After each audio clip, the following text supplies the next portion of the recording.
सरकार को मिली है।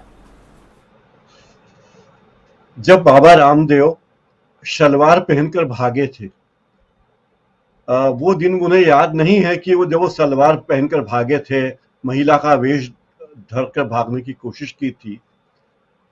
और उनकी भाषा बता रही है कि उनका स्तर क्या है। जब तक बाबा रामदेव योग की शिक्षा ले देते थे तब तक वो ठीक थे, लेकिन जब से उन्होंने धंधा शुरू किया तो उनके धंधे में उन्होंने जो अनफेयर प्रैक्टिसेस चालू की हैं, पूरे हरिद्वार सेक्टर में जहां जहां उनके आश्रम है, उन्होंने जिस तरह से लोगों को धमका धमका कर जमीनों पर कब्जा किया है, जमीनें खरीदी है, वो एक लंबी कहानी बाबा रामदेव की है।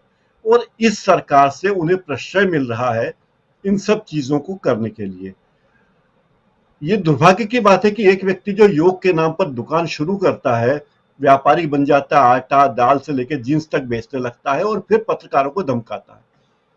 कांग्रेस की बात करें, कांग्रेस ने जिस तरह से आंदोलन शुरू किया है, लोगों को साथ लेने की कोशिश की है, ये बहुत अच्छी बात है। लेकिन महंगाई के असर, आज तो हम जो बात कर रहे हैं ये अल्पकालिक असर है। और अभी तो 9-10 दिन ही हुए हैं पेट्रोल डीजल के दाम बढ़ते हुए। जब तक पेट्रोल डीजल के दाम 25-30 रुपया नहीं बढ़ेगा, राजीव जी, आप देखिएगा कि ये दाम बढ़ता ही रहेगा, क्योंकि ये हलाल प्रक्रिया अपना लिया आपने, झटका देने के मूड में नहीं है। क्योंकि कारण मुझे लगता है कि गांधी ने ट्वीट कर दिया था कि 7 मार्च को मतदान समाप्त होने के बाद तैयार रही है पेट्रोल डीजल की मार सहने के लिए। तो ये सरकार भले ही राहुल गांधी को पप्पू कहे या कुछ भी कहे, इसके नेता कुछ भी कहे, लेकिन बातें तो सारी वो राहुल गांधी की मानते हैं। राहुल गांधी जहां इशारा कर देते हैं, ये वहां सतर्क हो जाते हैं। ये महंगाई का एक रूप है, लेकिन जो इकोनॉमी डूब रही है राजीव जी, वो तो और भी गंभीर मोड़ पर लेकर जा रही है। इकोनॉमी डूब इसलिए रही कि शेयर बाजार में जहां इन्वेस्टमेंट होना चाहिए, वहां डेली की खरीदी बिक्री बढ़ रही है। जो लोग लॉन्ग टर्म इन्वेस्टमेंट करते थे वो डूब गया है। उसका असर लंबे समय तक पड़ता रहेगा महंगाई में। मुद्रास्फीति बढ़ रही है, इसका असर लंबे समय तक बढ़ता रहेगा। अभी एक बयान आया था वित्त मंत्रालय का कि हमें इस वर्ष 140% इनकम टैक्स मिला है, यानी 40% ज्यादा टैक्स मिला है लोग सरकार को। तो इतना टैक्स जब सरकार को मिल चुका है, तब तो उससे पेट्रोल डीजल के दामों में इस तरह वृद्धि नहीं करनी चाहिए।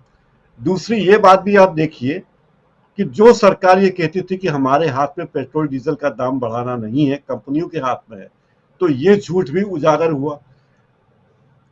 अब आपको कोई आटा दाल नमक दूध शक्कर ये सब चीजें तो महंगी हो ही गई है, बाकी वे चीजें भी, उन चीजों के दाम भी आसमान पर है जो आप कभी कभार खरीदते हैं। जैसे हर आदमी जिंदगी में 1 या 2 बार ही घर बनाता होगा, लेकिन उसे घर बनाने की चीजें, सामग्री इतनी महंगी हो गई कि वो घर का सपना नहीं। सरकार के पास काला धन जमाखोरी रोकने के लिए कोई पॉलिसी ऐसी नहीं है।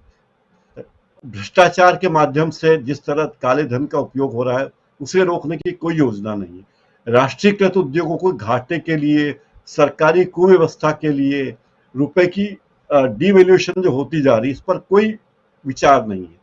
लेकिन अगर आप इस मुद्दे पर बात करते हैं तो सरकार को, बीजेपी के लोगों को लगता है कि आप देश विरोधी बात कर रहे हैं, देश के पक्ष में बात नहीं कर रहे हैं, और वो उसके खिलाफ उमड़ पड़ते हैं।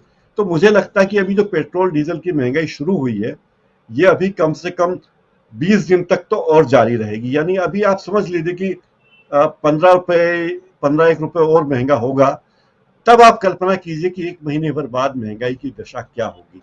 तो मुझे ये चीजें बड़ी दहशत वाली लगती है। और जिन लोगों के लिए 2 जून की रोटी कमाना मुश्किल है, उनकी परेशानियों की बात करना बहुत जरूरी है, वो उनकी तरफ किसी का ध्यान नहीं है। ये बहुत ही और भी गंभीर बात है ये, राजीव जी। बिल्कुल।